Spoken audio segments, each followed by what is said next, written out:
এই কেকটা আমি টাপ কেকের জন্য রেডি করেছি। এটা আমার ছোট বোন বানিয়েছে। সে যে প্রফেশনাল না এটা তার প্রমাণ দিয়েছে।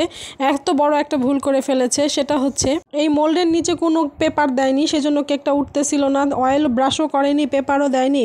অনেক কষ্ট করে আমি উঠিয়েছি। উঠাইতে গিয়ে দেখেন ভেঙে গেছে, কি একটা অবস্থা হয়ে গেছে কেক। যেহেতু এটা বাসার জন্য তৈরি সেহেতু এত কিছু ম্যাটার করে না। এখন আমি চকলেট গানাশ বানিয়ে নিব। অর্ধেক চকলেট অর্ধেক হুইপ ক্রিম দিয়ে আমি সুন্দর করে গানাশটা রেডি করব। আপনারা যদি একটু ঘন গানাশ চান তাহলে 50-50 দিবেন, আর যদি একটু পাতলা গানাশ চান তাহলে যতটুকু চকলেট দিবেন তার দ্বিগুণ পরিমাণ হুইপ ক্রিম দিবেন, তখন দেখবেন আপনার গানাশটা একটু পাতলা হয়ে গেছে। এই কেকটা একটু ময়েস্ট কেকই ছিল, তারপর আমি সুগার সিরাপ দিয়ে নিচ্ছি। সুগার সিরাপ না দিলেও হতো, আমার ছোটো বোন আবার সুগার সিরাপ দেওয়ার জন্য বলেছে। তারপর আমি এটার উপরে একটু চকলেট গানাশ দিয়ে নিব। এই প্রিমিয়াম কোয়ালিটির টাপ কেকটা কিন্তু এই চকলেটের গানাশের জন্যই অনেক বেশি মজা হয়ে থাকে। যেহেতু এটার মধ্যে প্রচুর পরিমাণ চকলেট ইউজ করা হয় সেহেতু এই কেকটা এতটা টেস্টি হয়, এতটা ভালো লাগে খেতে। তারপর এটার উপর আমি একটু ক্রিম দিয়ে নিব, ক্রিম দিয়ে কাভার করে নিব। যেগুলো কাস্টমারদেরকে দেওয়া হয় সেগুলোর মধ্যে কিন্তু ক্রিমের সাথেও চকলেট গানাশ মিক্সড করা হয়। যেহেতু এটা বাসায় বানাচ্ছি, আমার ছোটো বোন বলতেছে যে আপু এই ক্রিমটার সাথে তুমি চকলেট গানাশ মিক্সড করো না, সেজন্য আর মেশানো হয়নি। এটার উপরে চকলেট গানাশ দেওয়া হবে। আমি ক্রিমটাকে ভালো করে চতুর্দিকে সেট করে নিচ্ছি। এই ক্রিমটা কিন্তু খেতে অনেক মজা। অনেক দিন পর একটা বড় ভিডিওতে ভয়েস দিচ্ছি, আসলে রমজানের কারণে এত ব্যস্ত থাকা হয়, ভয়েস দেওয়ার সময়ই পাচ্ছি না, সেজন্য বড় ভিডিও আপলোড করা হয় না।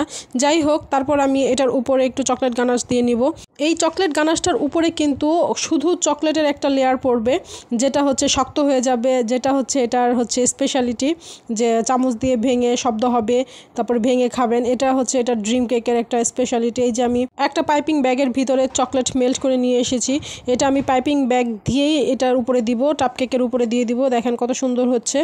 আমি দিয়ে দিচ্ছি পুরোটা কেকে, আমি এভাবে দিয়ে দিব। যেহেতু এটা পুরো একটা মোটা একটা লেয়ার হবে সেহেতু আমি এটাকে চতুর্পাশে ছড়িয়ে দিচ্ছি যেন সব জায়গায় চকলেটটা হচ্ছে যায় মিশে।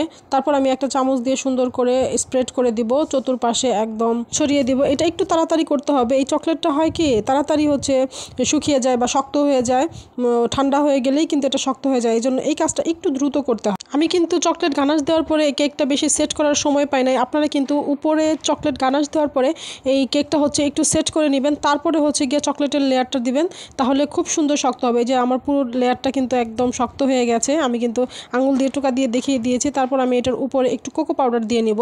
কোকো পাউডারটা দিলে কিন্তু কেকটা খুবই সুন্দর লাগে, মাশাআল্লাহ, কি আর বলবো। এটা দেখতে এতটা সুন্দর লাগতেছিল। ওরা তো খাওয়ার জন্য খুব তাড়াহুড়া করতেছে। আমি এটাকে ডিপ বেশিক্ষণ সেট করতে পারিনি, একটু সেট করে তাদেরকে দিয়ে দিয়েছি। দেখেন মাশাআল্লাহ, তাদের আর তর্স হয়েছে না কখন খাবে। এই টাপ কেকটা কিন্তু আমি একদম সম্পূর্ণ ফার্স্ট টু লাস্ট 1 ঘন্টার মধ্যে রেডি করেছি, একদম খাওয়া শেষ 1 ঘন্টার মধ্যে। এই যে দেখেন কেমন হয়েছে জানাবেন।